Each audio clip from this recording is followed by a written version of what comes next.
Hello guys, welcome to our channel D K farmer tutorial. Guys, तो आज के इस वीडियो में हम डिस्कस करने वाले हैं आईसो 19000 के बारे में। तो गाइस, इससे पहले हमने six sigma concept, out of specification, GLP and total quality management का वीडियो जो है यूट्यूब पे अपलोड कर दिया है। तो अगर आपने वीडियो नहीं देखा है तो प्लीज़ उसका लिंक हमने डिस्क्रिप्शन बॉक्स में दे दिया है, तो उसको आप वहाँ से देख सकते हैं। तो गाइस, वीडियो को स्टार्ट करने से पहले अगर आपने हमारे चैनल को सब्सक्राइब नहीं किया है तो प्लीज़ हमारे चैनल को सब्सक्राइब कर लीजिए एंड बेल आइकन को प्रेस कीजिए ताकि आने वाली वीडियो की नोटिफिकेशन आप तक पहुंच सके। तो गाइस, आइए स्टार्ट करते हैं अपने टॉपिक को। तो गाइस, इस वीडियो में हम मेनली डिस्कस करने वाले हैं आईसो 19000 के बारे में।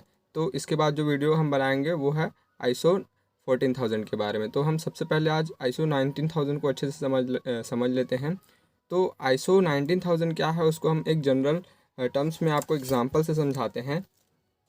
गाइस, जैसे कि कोई भी प्रोडक्ट जो है आपको कहीं बाहर भेजनी है किसी भी अदर कंट्री में, तो वो आपकी प्रोडक्ट की क्वालिटी कैसे है उसको कैसे पहचानेंगे। तो आईसो 19000 है वो एक स्टैंडर्ड प्रोवाइड करता है। ठीक है, आपकी प्रोडक्ट को एक स्टैंडर्ड प्रोवाइड करता है, जैसे कि आपके प्रोडक्ट में क्वालिटी है कि नहीं है, ठीक है, उसकी इफिकेसी है कि नहीं। तो इन सब चीज़ को आईसो 19000 बताता है। वो उनको एक स्टैंडर्ड प्रोवाइड करता है। जैसे कि आपने बहुत सारे फूड प्रोडक्ट में देखा होगा कि उसमें एफडीए का अप्रूवल रहता है, ठीक है, और बहुत सारे जो साइंस लोगो वगैरह रहते हैं जिनको आप देख के पहचानते हो कि ये जो प्रोडक्ट है वो सही क्वालिटी की है, एक अच्छी कंपनी की है करके। तो वैसे ही आईसो 19000 जो भी है वो किसी भी प्रोडक्ट को एक क्वालिटी प्रोवाइड करता है, उसको एक स्टैंडर्ड प्रोवाइड करता है, जिसके कारण वो सेटिस्फाई होता है कि आपकी जो भी प्रोडक्ट है वो सही क्वालिटी की है कि नहीं। तो यही है आईसो 19000। तो इसको हम अब देखते हैं हमारे टेक्निकल टर्म्स में। Series of standard develop and published by the international organization for standardization. तो आईसो 19000 जो है वो एक सीरीज़ है स्टैंडर्ड का। ठीक है, तो इसके बहुत सारे सीरीज़ होते हैं, जैसे कि ISO 19001, ISO 19002, ISO 19003 and ISO 14000। तो इसके बहुत सारे ऐसे सीरीज़ होते हैं। तो इसको किसने डेवलप किया है? International organization for standardization. तो ये इसका फुल फॉर्म भी होता है आईसो का। Define S establish and maintain a effective quality assurance system for manufacturing and service industry. तो आईसो 19000 क्या करता है कि किसी भी मैन्युफैक्चरिंग एंड सर्विस इंडस्ट्री में, ठीक है, तो कोई भी प्रोडक्ट जो है वहाँ पे मैन्युफैक्चर की जा रही है, यहाँ पे बनाई जा रही है, ठीक है, तो उसकी क्वालिटी सही है कि नहीं है, तो उसको क्या करता है, वो मेंटेन करता है। तो गाइस, ये था इसका एक जनरल इंट्रोडक्शन। देन अब हम देखेंगे सीरीज ऑफ आईसो 19000। तो आईसो 19000 के मेनली 5 सीरीज होते हैं: ISO 19, ISO 19001 and ISO 19002, ISO 19003 and ISO 14000। तो हम सबसे पहले देखते हैं आईसो 19000।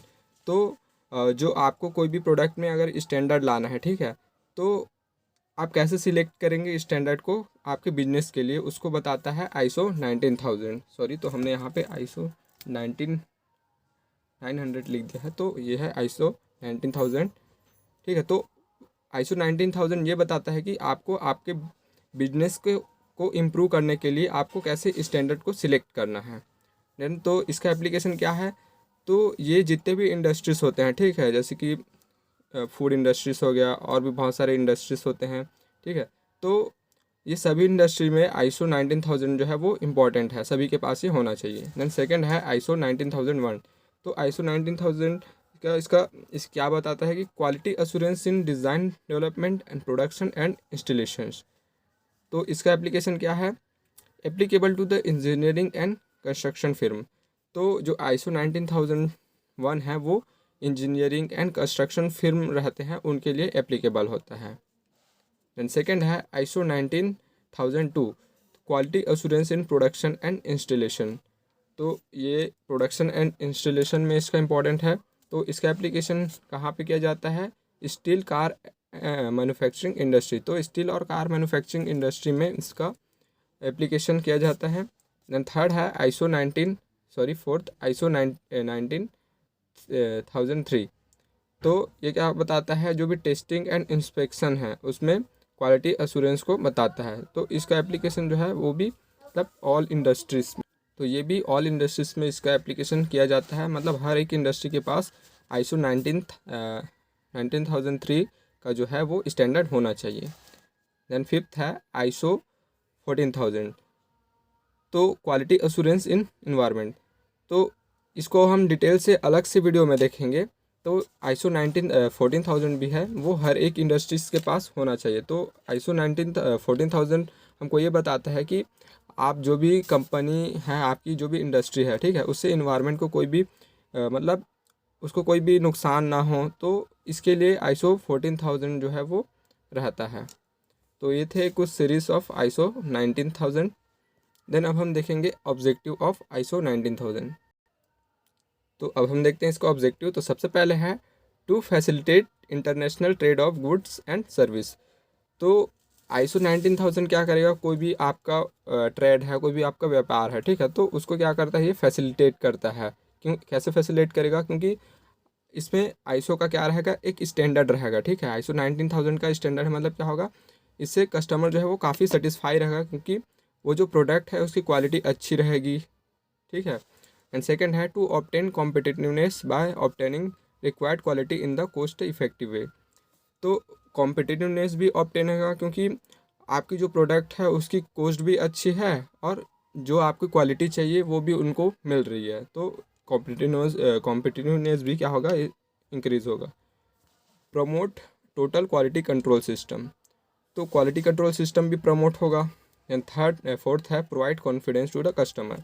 तो ISO 19000 जो है वो कस्टमर को भी सेटिस्फेक्शन प्रोवाइड करेगा, क्योंकि हाँ, इस कंपनी के पास ISO 19000 का जो है स्टैंडर्ड है, तो ऑब्वियसली इनकी जो भी प्रोडक्ट रहेगी वो अच्छी क्वालिटी की रहेगी, तो वो भी उनको क्या करेगा, एक सेटिस्फेक्शन प्रोवाइड करता है।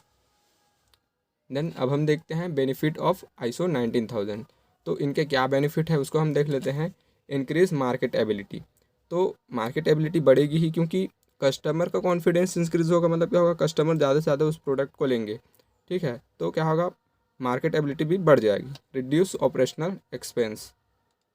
थर्ड है better management control, increase customer satisfaction, ठीक है। तो इन जो ISO 19000 का स्टैंडर्ड होने से इन जो कस्टमर्स होते हैं उनका जो भी है सेटिस्फेक्शन वो इंक्रीज़ हो जाता है। इम्प्रूव इंटरनल कम्युनिकेशन, तो कम्युनिकेशन भी इंक्रीज़ हो जाएगा कंपनी के बीच और जो भी कस्टमर्स हैं उनके बीच। तो ये था इसका benefit. Improve health safety and reaction of the waste, तो आपकी हेल्थ भी इम्प्रूव हो जाएगी, क्योंकि प्रोडक्ट की क्वालिटी क्या है, अच्छी है, तो हेल्थ भी इम्प्रूव होगा, सेफ भी रहोगे आप, क्योंकि इसके डिफेक्ट बहुत कम है इस प्रोडक्ट में, तो ऑब्वियसली आपके लिए क्या होंगे, सेफ़ होंगे और वेस्ट भी इसमें कम होगा। देन अब हम देखते हैं एलिमेंट्स ऑफ ISO 19000। तो इस ISO 19000 के मेनली 20 एलिमेंट्स होते हैं जिसको हम देखते हैं। तो सबसे पहला आता है मैनेजमेंट रिस्पॉन्सिबिलिटी। तो जो भी मैनेजमेंट है वहाँ पे उसकी क्या रिस्पॉन्सिबिलिटी है उसको ये चीज़ बताता है, ठीक है। तो जैसे कि क्वालिटी पॉलिसी हो गया, ऑर्गेनाइजेशंस हो गया एंड मैनेजमेंट रिव्यू, तो ये है मैनेजमेंट की रिस्पॉन्सिबिलिटी। देन सेकेंड है क्वालिटी सिस्टम। तो जो भी वहाँ पे डॉक्यूमेंट्स हैं, ठीक है, उसका इम्प्लीमेंटेशन करना और जो भी क्वालिटी सिस्टम है उनको मेंटेन करना। देन थर्ड आता है कॉन्ट्रैक्ट रिव्यू। तो ऐसे इसमें कॉन्ट्रैक्ट रिव्यू में होता है कि कस्टमर को क्या चीज़ चाहिए उसको क्या करते हैं, इंश्योर करते हैं, तो उसके हिसाब से उनको मतलब एक एडिक्वेटली डिफाइंड प्रोसीजर होता है जिसमें ये सारा चीज़ किया जाता है। देन फोर्थ है डिज़ाइन कंट्रोल। फिफ्थ है डॉक्यूमेंट कंट्रोल। तो वहाँ पे जितने भी सारे डॉक्यूमेंट्स यूज़ होंगे, मतलब जो भी प्रोसीजर्स है उनके लिए, ठीक है, तो सब चीज़ के लिए अलग अलग डॉक्यूमेंट्स रहता है, तो उसको भी क्या करना, कंट्रोल करना। सिक्स है purchasing customer supplied product, product identification and traceability, process control, inspection and testing, inspection measuring and testing equipments. तो वहाँ पे जो भी इक्विपमेंट्स हो रहे हैं उसको अच्छे से इंस्पेक्शंस करना, उसको मेज़र करना कि वो सही से चल रहा है कि नहीं चल रहा है, ठीक है। इंस्पेक्शन एंड टेस्ट स्टेटस, तो जो भी आपके पास जो भी टेस्ट स्टेटस है, आपका जो भी रिज़ल्ट मिला उसको भी चेक करना कि हाँ ये सही आया है कि नहीं आया है। Control of non conforming product, तो जो भी नॉन कन्फॉर्मिंग प्रोडक्ट जो आपको मिल रही है तो उस पर भी कंट्रोल होना चाहिए। करेक्टिव एक्शन, तो जो भी वहाँ पे हो रही है कुछ भी चीज़, ठीक है, तो उसके लिए एक करेक्टिव एक्शन लेना। अगर कोई चीज़ गलत बढ़ रही है, ठीक है, तो उसको सही करने के लिए corrective action. Handling storage and package and delivery, quality records, internal quality audit, training services, statistical techniques. तो ये हैं 20 एलिमेंट्स ऑफ ISO 19000। तो गाइस इसको आपको एकदम डिटेल से पढ़ने की ज़रूरत नहीं है, बस आप इनका नाम जो है याद करके एग्ज़ाम में लिख दीजिए, आपको फुल मार्क्स मिल जाएंगे। तो अब हम देखते हैं ISO 19000 स्टेप फॉर रजिस्ट्रेशन। तो इनके क्या क्या स्टेप्स हैं रजिस्ट्रेशन के लिए, उसको हम देखेंगे इसमें। तो सबसे पहले क्या करना होता है कि आपको एक ISO स्टैंडर्ड को चूज़ करना पड़ता है, ठीक है। जैसे कि बहुत सारे ISO स्टैंडर्ड है, ISO 19001, ISO 19002, 19003 एंड 14000। तो आपके बिजनेस के लिए कौन सा आपको चाहिए उसको क्या करेंगे, आप चूज़ करेंगे। जैसे कि आपको 19001 चाहिए, ठीक है, तो आप क्या करोगे, उसके लिए एक ISO स्टैंडर्ड एप्लीकेशन प्रिपेयर करोगे। सेकेंड, ठीक है, आपको एक एप्लीकेशन प्रिपेयर करना है। देन थर्ड है select a specific ISO certificated body. तो आपको एक सर्टिफिकेटेड बॉडी सिलेक्ट करना है। तो बहुत सारे सर्टिफिकेटेड बॉडी है 90,000 के, ISO 19000 के इंडिया में। तो आपको कोई भी एक जो है वो सिलेक्ट कर लेना है। File on application to the certification body. तो जो आपने एप्लीकेशन बनाया है उसका फाइल आप सर्टिफिकेशन बॉडी को क्या करोगे, सबमिट करोगे। देन क्या होगा, उसके बाद जो भी आपने डॉक्यूमेंट्स उनको दिया है, जो फाइल आपने उनको दिया है, तो वो क्या करेंगे, उसकी चेकिंग करेंगे, ठीक है, उसकी टेस्टिंग करेंगे। तो वो कौन करेगा, ISO ऑडिटर। तो वो उसकी क्या करेगा, स्क्रूटनी करेगा, टेस्टिंग करेगा, चेकिंग करेगा, ठीक है। देन उसके बाद क्या होता है, major quality mission is observe by the register. तो आपका जो क्या मिशन है, ठीक है, तो वो उसको क्या करेंगे, ऑब्जर्व करेंगे। Then physical inspection to your organization address. तो जो भी आपने ऑर्गेनाइजेशन का एड्रेस दिया है, ठीक है, जैसे कि आपका लखनऊ में है, जो भी इंडस्ट्री है, ठीक है, तो वहाँ पे आके वो लोग क्या करेंगे, इंस्पेक्शंस करेंगे। आपकी जो भी मैन्युफैक्चर इंडस्ट्रीज़ है उस पर वो लोग इंस्पेक्शन करेंगे। वहाँ पे आके देखेंगे कि आपका प्राइमिस सही है कि नहीं है, ठीक है, वहाँ पे कितने स्टाफ कर रहे हैं, आपके पास प्रॉपर इक्विपमेंट्स हैं कि नहीं, स्पेसेस हैं कि नहीं स्टोरेज के लिए प्रॉपरली। तो ये सारी चीज़ें वो जब आएंगे इंस्पेक्शंस के लिए तो वो चेक करेंगे। देन अगर आपका सब कुछ वहाँ पे सही है, आपका प्राइमिस सही है, आपके पास स्टाफ अच्छे से हैं, इक्विपमेंट्स अच्छे से हैं, तो क्या करेंगे, आपको इशू कर देंगे ISO सर्टिफिकेशन, ठीक है। तो आपको फिर ISO 19000 का जो है सर्टिफिकेट वो है आपको मिल जाएगा। तो ये था इसका स्टेप ऑफ रजिस्ट्रेशन। तो आई होप सो ये वीडियो आपको काफ़ी अच्छे से समझ में आ गया होगा। तो प्लीज़ इस वीडियो को लाइक कीजिए एंड शेयर कीजिए अपने फ्रेंड्स के साथ, एंड इसी तरह की वीडियो को देखने के लिए बने रहिए हमारे साथ। Thank you.